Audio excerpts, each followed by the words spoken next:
Today we'll discuss again time complexity and the second method, step count table. Before that, whatever the problem I have given in the last class, we'll discuss that. So obtain step count for the algorithm matrix addition, right? So this was the algorithm given. So first, let's see how it works. We should know how the for loop works, then only we can write the step count. Okay, first we should check how it works, then only we can write the step count. So here, if I consider two matrices A and B, and the resultant matrix after adding, it will be C. Okay, when we perform the matrix addition of A and B, we are getting the resultant matrix C. Okay, let's see how it works. Okay, when I is equal to 1, when I is equal to 1, J is equal to 1. When I is equal to 1, value of M is equal to 2, value of N is equal to 2, because it is 2 cross 2 matrix. Okay, both the matrices are 2 cross 2 matrix. So we know that the order of the matrix must be same for performing the addition. We know that, right? So here, both same ordered matrix we have taken here, 2 cross 2 I have taken. So here I is equal to 1. When J is equal to 1, when J is equal to 1,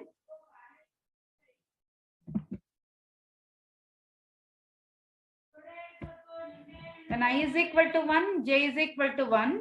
So what happens here? C of Ij is equal to A of Ij plus B of Ij. So I is 1, value is I is 1, value is 0 here. And here 1 and 1, I and J, 1 and 1, value is 3 here. So 0 plus 3 will be added. Okay, that is 3 here. Okay, that will be stored in C of Ij, 1, 1. Again, J will be incremented. J will be incremented. J becomes 2. When J becomes 2, I value is 1, 1 and 2. 1, 2. A of 1, 2, it is 4. A of 1, 2 is 4. And A of B of 1, 2 is 2. So 4 plus 2, these two values will be added. The answer will be 6. That will be stored in C. Okay. Then when J becomes 3, condition is J is equal to 1 to N, right? Condition becomes false. It will come out of the loop. So you can notice that is, it depends on the value of N, how many times this Jth loop or Ith loop executes. So Jth loop is executing N number of times. Then that is for true cases. And 1 number of time for false cases, that comparison. Okay, 2 number of times for true cases, and when J becomes 3, it's a false case. So it is executing 3 number of times. What is the value of N? N is 2. N is 2, M is also 2. Okay, then so it will come out of the loop, but we have not executed the outer loop, that is ith loop yet. Okay, so I value will be incremented. I becomes 2. When I becomes 2, again J will vary from 1 to N, that is 1 to 2. Okay, so when it becomes I is equal to 2, J is equal to 1, we have the value 2, 1, which is 1, and B of 2, 1, which is 5. So 1 plus 5, which is equal to 6. Okay, 1 plus 5, which is equal to 6. Then J will be incremented.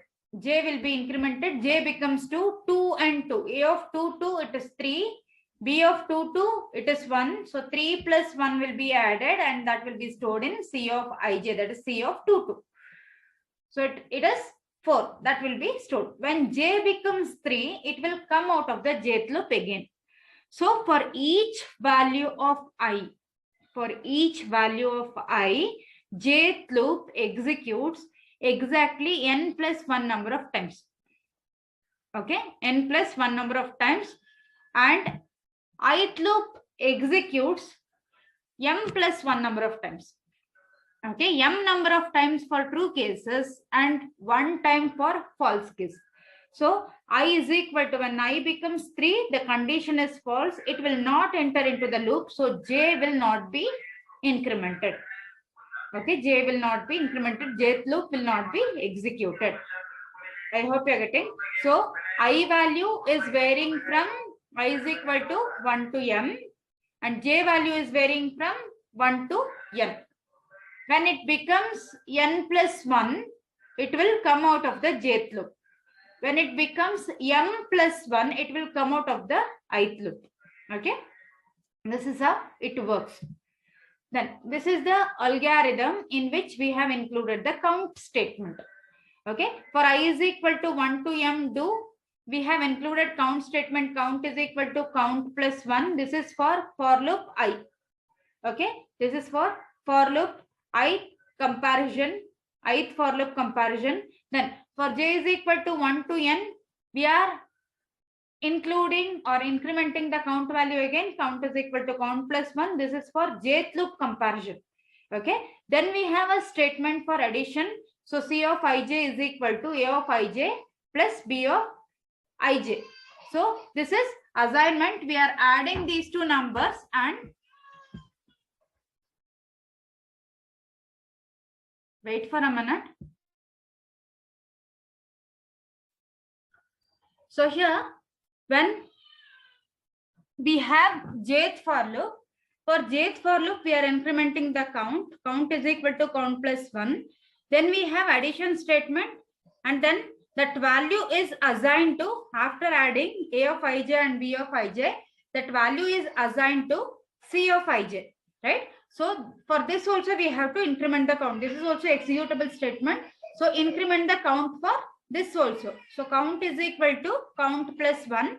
Then outer, that is outside the jth for loop, we have a count statement that is for false case of j. Okay, count is equal to count plus 1. This is for false case of j. And then outside of ith for loop, we have one more count statement. Count is equal to count plus 1. This is for that is false case of ith for loop. Okay, when that I value becomes m plus 1, so condition will be false, right? For this, we have to include count statement. So count is equal to count plus 1. Okay, then so for each value of I, jth loop executes for n plus 1 number of time. Then ith for loop executes m times. Therefore, jth loop execute m into n plus 1 time. Okay, m into n plus 1 time. This is for the true cases. Okay, this is for the true cases. And then 1 time for false case of ith loop. Okay, so step count will be, we can see that ith loop for the true case, it will execute m number of times, right? M number of times. So here what happens when we have I is equal to 1 to m, that is m number of time for true cases it will execute. So count will be incremented by 1 every time, right? So it will be, for this count it will be m. Okay, for this count it will be m. And then for j is equal to 1 to n, for j is equal to 1 to n, so this count will be incremented m into n number of times. So m into n. Again, this count will be executed m into n number of times, because both count statement, increment statement, it is within the jth for loop, right? Then in ith for loop, again we have one more count statement. Count is equal to count plus 1. It will execute m number of times. Okay, and 1 number of time for false case of I. So that is plus 1. So which is equal to 2mn plus 2m plus 1. So that is the step count for matrix addition. Okay, that is the step count for matrix addition. Then the second method to determine, we'll discuss the second method to determine the step count.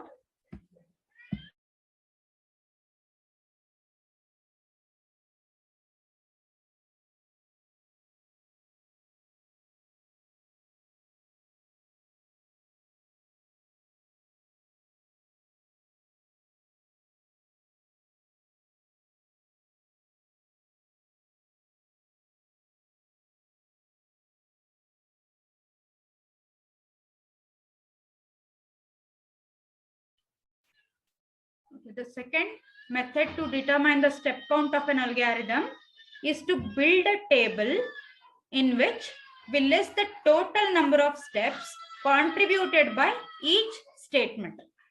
In the second method, the step count of an algorithm is to build a table in which we list the total number of steps contributed by each statement. Again, here also we are counting the frequency only, but we are listing in a table. Okay, we are listing in a table. So this is the table format. So we have statement, then we have S or E, that is statement or executable statement, then frequency, that is how many times it will be executed. Then when we multiply this S or E with the frequency, that will be the total number of steps. Okay, that will be the total number of steps. In statement, we are going to store or we are going to present the algorithm. Okay, we are going to present the algorithm. So here, consider the first statement, algorithm sum of A comma N. So executable statement, it is not executable statement. So value is 0 here. So value is 0. It will just specify the compiler that it's a beginning of the algorithm. Okay, it is beginning of the algorithm. So here 0 into frequency, the total steps is equal to 0 for this. Because this is not an executable statement, it will just specify the compiler that it will specify the compiler that it's a beginning of the function. Okay, then second statement is also not an executable statement, so it is the value is 0 again. Then third statement is executable statement, so the value for S or E is 1. Then frequency, how many times it will be executed? It will be executed 1 time. Okay, so value will be 1. Then next statement is for loop. This is also executable statement, so put 1. Then frequency, how many times this will be executed? N plus 1 number of times. N number of times for true cases and 1 number of time for false case. So total 1 into N plus 1, which is equal to N plus 1. Then S is equal to S plus A of I. This is also executable statement. How many times it will be executed? When the condition is true. For the for loop condition is true, then only it will be executed. How many times the condition will be true? N number of times the condition will be true. So here 1 into N is equal to N. So N number of times it will be executed. Okay, then return yes. So that will be executed exactly once. So 1, 1 and the total step 1 into 1 is equal to 1. Then add all the steps at the end. Okay, we have total steps, right? Add the column total steps. So 0 plus 0 plus 1, that is 1, plus N plus 1, which is equal to N plus 2 plus N, 2N plus 2 plus 1, 2N plus 3. This is the total number of steps required for iterative sum of the array. Okay, then step count table for recursive sum of the array elements. So we have algorithm here. I have directly written here. So here first statement is 0.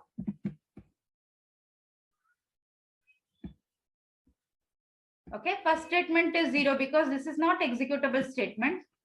And then since algorithm is recursive algorithm, we have to check for if condition, when the if condition is true, and we have to check for the else case also.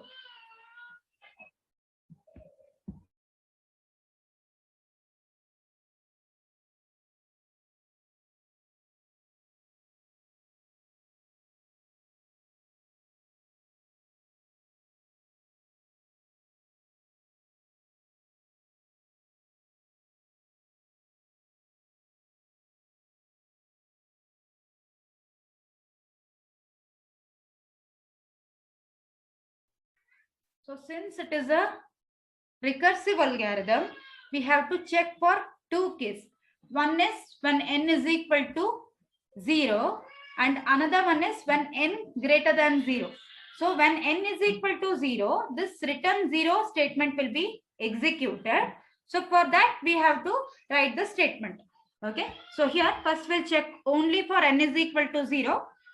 So executable statement for the first line it is 0, for the second line it will be 0, for the third line it will be 1. So it is executable statement. When n is equal to 0, this return 0 will be executed. So it is 1 into 1. Okay, it is 1 into 1. Then this line will not be executed when n is equal to 0. That's why it is 0. Okay, that's why it is 0. And then when n is greater than 0, when n is greater than 0, so this statement will be executed because we have to check the value of n. What is the value of n? We have to check.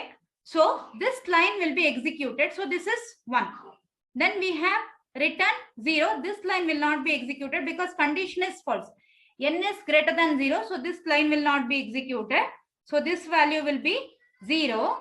Then when n is greater than 0, since this condition will be false, else part will be executed. So it will be 1 plus x number of times because we don't know how many times it will execute. So we are using x as the variable for that. Okay, we don't know how many times it will execute. So it will be 1 plus x. How many times this will execute? For each value of n, it will be 1 time. That is the frequency. So when we have n is equal to 0, just multiply this s or e with this value. So this will be 0. Then 1 into 1. So 1 into 1. So this value will be 1. And then 1 into 1 again. So this value will be 1.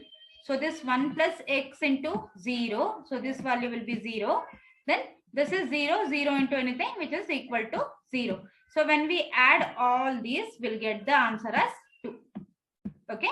Then again 0 into 0, it will be 0. Then 1 into 1, the value will be 1.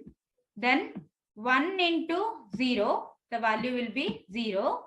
Then 1 plus x into 1. So it will be 1 plus x. Okay. Then last value, it is 0 for the closing bracket. So it will be 0. So add all these. Add all these. So we'll get 2 plus x. Okay. When n is equal to 0, it will execute 2 number of times. When n is greater than 0, it will execute 2 plus x number of times, where x is equal to TR sum of n minus 1. So how to write the recurrence relation when n is greater than 0? It will be 2 plus TR sum of n minus 1. Okay. That is for step count table for recursive sum. And then step count table for matrix addition. So which we have discussed in the beginning.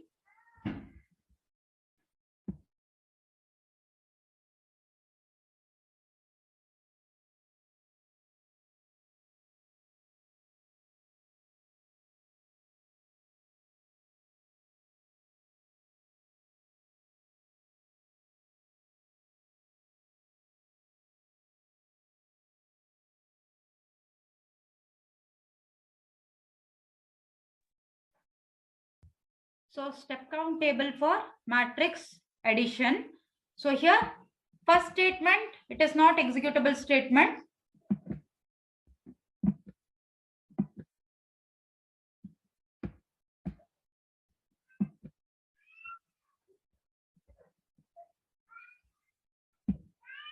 Okay. First statement, it is not executable statement.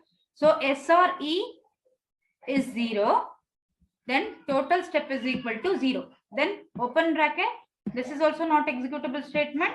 So the value will be 0. Then for I is equal to 1 to m. For each value of I, it will execute once.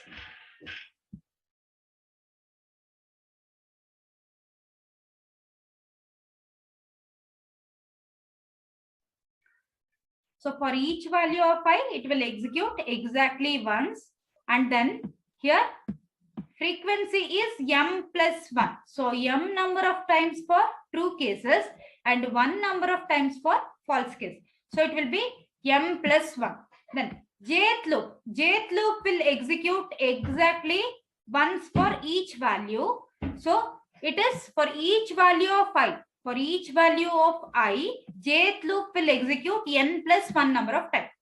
Okay, for each value of I is equal to true. When the condition of ith for loop is true, jth for loop will execute n plus 1 number of times. How many times this ith for loop executes for true cases? It will be m number of times. So m into n plus 1. So multiply these two, m into n plus m number of times, that is the total steps. Then we have C of ij is equal to A of ij plus B of ij. This will execute exactly one for each true value of j. Okay, so when ith comparison is true, ith for loop comparison is true and jth for loop comparison is true, then this line will execute. So how many times it will be true? So it will be true for m into n number of times. Okay, for m into n number of times it will be true. So total step is equal to m into n. Okay, when we add all these, we'll get 2mn plus 2m plus 1. So this also we have discussed in the beginning of the class, right? So same step count we are getting. So instead of counting the steps, we are using a table here, and inside this we are counting the step again. Nothing, no difference at all here. So here what we are doing, we are creating a table, and within that we are adding all this information. Okay, I hope you understood this concept. If you have any doubts, you can ask me.